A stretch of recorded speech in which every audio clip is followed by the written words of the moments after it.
Cyberpunk Edgerunners is the best anime of the year, until Chainsaw Man drops.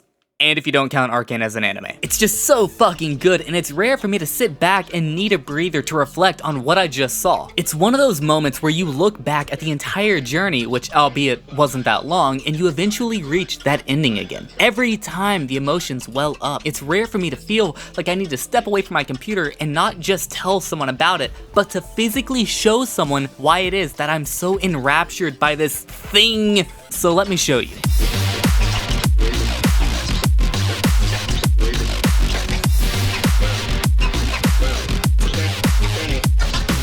By the way, I'm gonna keep this as spoiler-free as possible because this is a show that deserves to stay spoiler-free. And no, you do not need to know anything about the game to watch or understand this show. It works perfectly fine as a standalone product that you can watch blindly. If you did play the game, you'll get some of the Easter eggs and cameos, but again, it's not required. Anyways, let's make some jokes. Edgerunners follows David Martinez, who joins up with a band of, get this, Edgerunners, to commit crimes in order to make enough money to pay rent and to keep his washing machine running.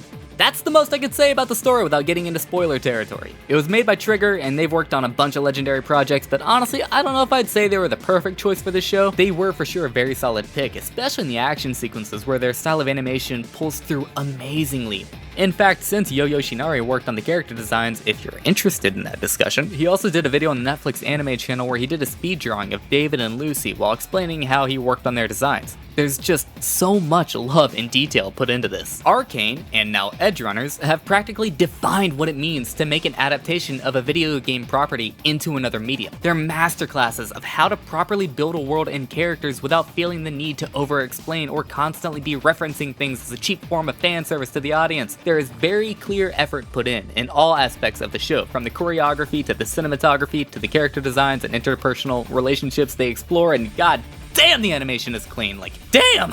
But you know what isn't clean? The soundtrack. Yeah, I have some fucking issues with the soundtrack. I think the music for the show works tonally, like it's not playing happy music when it should be sad or slow music during an action sequence. My issue with the music is more like, it's playing rock music when I'd expect it to play more synth stuff, like synthwave, retrowave, vaporwave, wave. There are moments where it does, and those moments fucking rock. See what I did there? Like that ending sequence with Lucy and David that I physically cannot show you without giving major spoilers, but if you know, you fucking know. The opening works well enough, and I enjoy the song even if the songwriters would fail a spelling bee. Like, come on, it's a 4-letter word that you somehow turned into a 6-letter word. The ending theme is pretty chill though, and it felt like a lo-fi track you'd hear while some anime girl studies. Speaking of anime girls, Lucy is the best girl. This is not up for discussion, and no, I will not be taking questions. I know a lot of people like Rebecca because, Lolly Harley Quinn. Towards the later part of the show, she gets a lot more screen time to shine, and yeah, I get why people love her.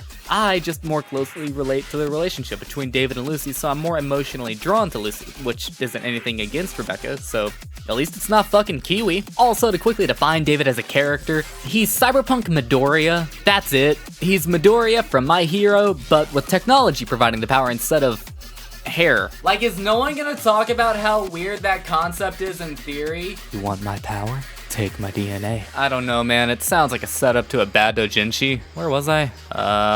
In the show, they say that another name for an Edgerunner is a cyberpunk. So basically, the show title could be translated to either Cyberpunk Cyberpunks or Edgerunners. Let's talk about the world of Cyberpunk real quick. So the Cyberpunk universe was created by Mike Pondsmith as a tabletop RPG in 1988, and he's developed it into a full world with more lore than Imagine Dragons has in the League of Legends universe. Arcane reference done. And Imagine Dragons has more lore than an actual character from the game. And done. Edgerunners is separate from 2077 in that it's in the same universe but follows different characters entirely with only a handful of cameos here and there. Although the game did release some special content in patch 1.6 alongside the release of Edgerunners and other secrets within the game to basically add the lore from the show into the game that you can find, which I think is pretty freaking sick as it just builds onto itself and makes the world seem that much larger. I haven't found it yet because I've been working on this video and I haven't had time to play the game, but I assume it's similar to the way that you can find the Stan Lee statue and Spider-Man Miles Morales. But yeah, seeing all the buildings from the game, the giant floating koi, watching Lucy hack in the same minigame that you have to play through, but she's clearly cheating because there's no way you solve it that fast. The way calls work and auto-subtitle what people say to the person, even though that causes some issues with the pacing and delivery since they try to match their speed to what's popping up on the screen, but the map I'm rambling. Basically, it's cool as shit just seeing the gameplay implemented into the show in a way that makes sense thematically without feeling like direct pandering. Even though it is pandering, and we do like that. Also, something else they pulled directly from the game, hypersexualization. Okay, this anime has nudity. I'm not showing that because I don't want to get my video taken down. You have Google, you can turn safe search off if you want to look at circles. Also, once humanity creates technology to the level of the brain dances and people can experience getting nasty like that, humanity is fucked. No one is gonna get laid, they'll just jerk off in a really advanced way. I was gonna say a method to do that, nothing came to mind right away, and I think that's for the best. Okay, I don't want to make this video any longer than it needs to be, and I can't say much else without getting into spoiler territory, because there's spoilers literally 4 episodes in. The show's only 10 episodes long, 25 minutes each, and if you skip the opening and ending sequences, it gets closer to like 20 minutes, so you can binge the whole show in just a little over 3 hours. It's super worth it, and you will find literally everyone asking for a season 2.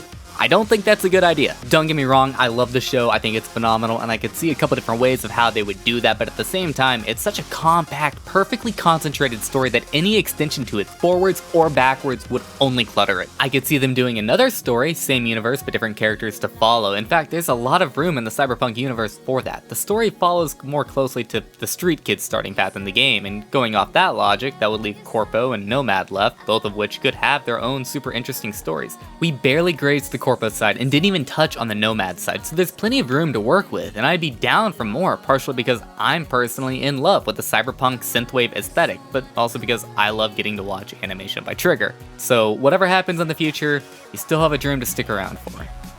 But yeah, that's it.